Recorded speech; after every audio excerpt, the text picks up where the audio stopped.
श्री स्वामी समर्थ. स्वामी महाराज तुमच्या सर्व चांगल्या इच्छा पूर्ण करो ही स्वामींच्या चरणी प्रार्थना करते आणि आजच्या या नवीन व्हिडिओला सुरुवात करते. आपल्या हिंदू धर्मात 3.5 मुहूर्तांना अनन्यसाधारण महत्त्व आहे आणि त्यातीलच एक महत्त्वाचा पूर्ण मुहूर्त म्हणजे अक्षय तृतीया. यावर्षी 19 एप्रिल 2026 रोजी आपण अक्षय तृतीया साजरी करणार आहोत. अक्षय म्हणजे ज्याचा कधीही क्षय होत नाही, म्हणजेच ज्याला कधीही नाश होत नाही. आजच्या व्हिडिओमध्ये आपण पाहणार आहोत अक्षय तृतीयेचे धार्मिक महत्त्व, पूजाविधी, या दिवशी कोणत्या गोष्टी करणे शुभ मानले जातात, या दिवशी काय करावे, काय करू नये आणि सर्वात महत्त्वाचं म्हणजे या दिवशी कोणत्या वस्तू आपल्याला चुकूनही आपल्या घरातून कोणाला द्यायच्या नाहीये, नाहीतर आपल्याला भोगावे लागेल दुःख आणि दारिद्र्य. या संदर्भाची संपूर्ण माहिती आज या व्हिडिओमध्ये मी तुमच्यासोबत शेअर करणार आहे, त्यामुळे व्हिडिओ हा स्किप न करता शेवटपर्यंत पहा.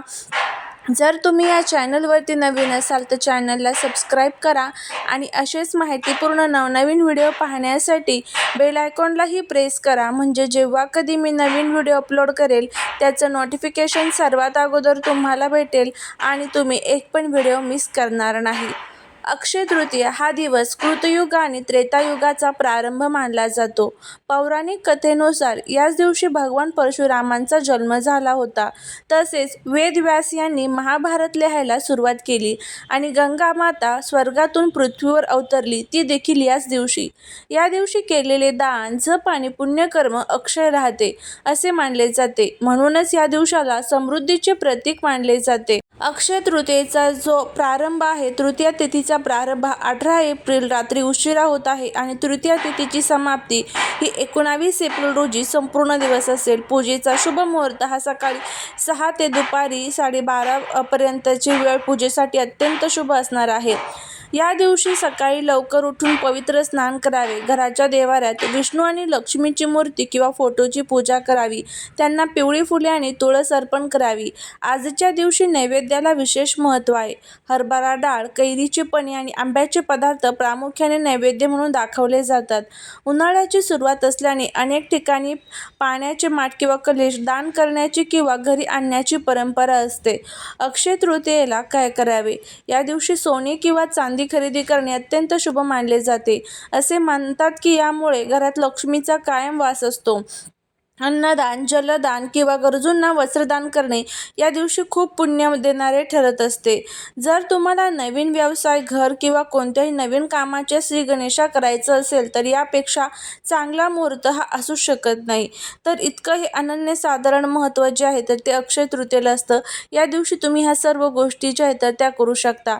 त्याचबरोबर अक्षय तृतीयेला तुम्हाला काही प्रभावी असे उपाय देखील करायचे असतात. हे उपाय जर तुम्ही केले तर देवी लक्ष्मी ही कायम आपल्यावरती प्रसन्न असते. अक्षय तृतीयेच्या दिवशी घराच्या देवाऱ्यात किंवा तिजोरीच्या ठिकाणी श्रीयंत्राची स्थापना करा, त्यावर कुंकुमार्चन करावे. यामुळे घरामध्ये सकारात्मक ऊर्जा वाढते आणि आर्थिक चणचण भासत नाही. सोन्याची किंवा चांदीची खरेदी करा. असे मानले जाते की या दिवशी घरात आणलेली धातू कधीही संपत नाही. जर सोने खरेदी करणे शक्य नसेल तर चांदी, नाणे किंवा एखादे तांब्याचे भांडे घरी आणावे. जर हेही शक्य नसेल तर साधी खडीसाखर किंवा धने विकत घेऊन घरी आणणे देखील लक्ष्मीचे प्रतीक मानले जाते. अक्षय तृतीयेच्या दिवशी पूजेमध्ये 11 पिवळ्या कवड्या ठेवाव्यात, त्यांना केशर आणि हळदीचा टिळा लावावा. पूजेनंतर या कवड्या एका लाल कपड्यात बांधून तुमच्या तिजोरीत किंवा जिथे तुम्ही पैसे ठेवता तिथे ठेवावेत. यामुळे पैसा टिकून राहण्यास मदत होते. पूजेमध्ये लक्ष्मी आणि विष्णू भगवानांना धणे आणि गुळाचा नैवेद्य अर्पण करावा. नंतर हे धणे बागेत किंवा कुंडीत पेरावेत. जसे जसे धणे उगवतील तशी तशी तुमच्या घराची समृद्धी वाढते अशी श्रद्धा असते. घराच्या मुख्य दरवाजाच्या दोन्ही बाजूंना शेंदूर किंवा हळदीने स्वास्तिक काढावे. दाराला आंब्याच्या पानांचे आणि झेंडूच्या फुलांचे तोरण लावावे. लक्ष्मी माता स्वच्छ आणि सुशोभित घरातच प्रवेश करते, म्हणून घर आणि विशेषतः उंबरठा स्वच्छ ठेवावा. जर तुमच्याकडे दक्षिणावर्ती शंख असेल तर या दिवशी त्याला दुधाने आणि गंगाजलाने अभिषेक करावा. हा शंख लक्ष्मीचा भाऊ मानला जातो, यामुळे याची पूजा केल्याने देवी लक्ष्मी लवकर प्रसन्न होते. हे सर्व उपाय श्रद्धेने आणि मनापासून केल्यास त्याचे फळ नक्कीच मिळते. त्याचबरोबर या दिवशी काही स्तोत्रांचं आणि मंत्रांचं पठण करायचं असतं. त्यामध्ये तुम्ही कनकधारा स्तोत्रमचं पठण हे आवर्जून करावं. एकदा श्रवण जरी केलं तरीही चालेल किंवा मग तुम्ही स्वतः म्हटले तरीही चालेल. विष्णू सहस्रनाम, महालक्ष्मी अष्टकम, लक्ष्मी गायत्री मंत्र, विष्णू गायत्री मंत्र, ह्या सर्व छोट्या छोट्या गोष्टी ज्या आहेत किंवा छोटे छोटे जे स्तोत्र आहेत तर त्या स्तोत्रांचं पठण हे आवर्जून तुम्हाला या दिवशी करायचं आहे. आणि त्याचबरोबर काही चुका ज्या आहेत तर त्या आपल्याला टाळायच्या आहेत. अक्षय तृतीयेच्या दिवशी आपल्याला ह्या ज्या 3 वस्तू आहेत ना तर त्या चुकूनही कोणालाच द्यायच्या नाही आहेत. बघा, अक्षय तृतीया हा 3.5 मुहूर्तापैकी एक मुहूर्त असतो. या दिवशी साक्षात देवी लक्ष्मी ही आपल्या घरामध्ये प्रवेश करत असते आणि आपल्या घरातील लक्ष्मीकारक ह्या जर वस्तू आपण कोणाला दिल्या तर काय होतं का आपण म्हणतो मी खूप कष्ट करते, मेहनत करते, पण तरीही का मला माझ्या कष्टाचं मेहनतीचं फळ मिळत नाही.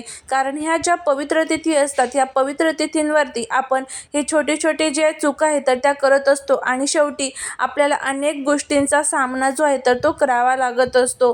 त्यामुळे या सर्व चुका ज्या आहेत तर त्या आपल्याला या सणांच्या दिवशी ज्या आहेत तर त्या टाळायच्या असतात.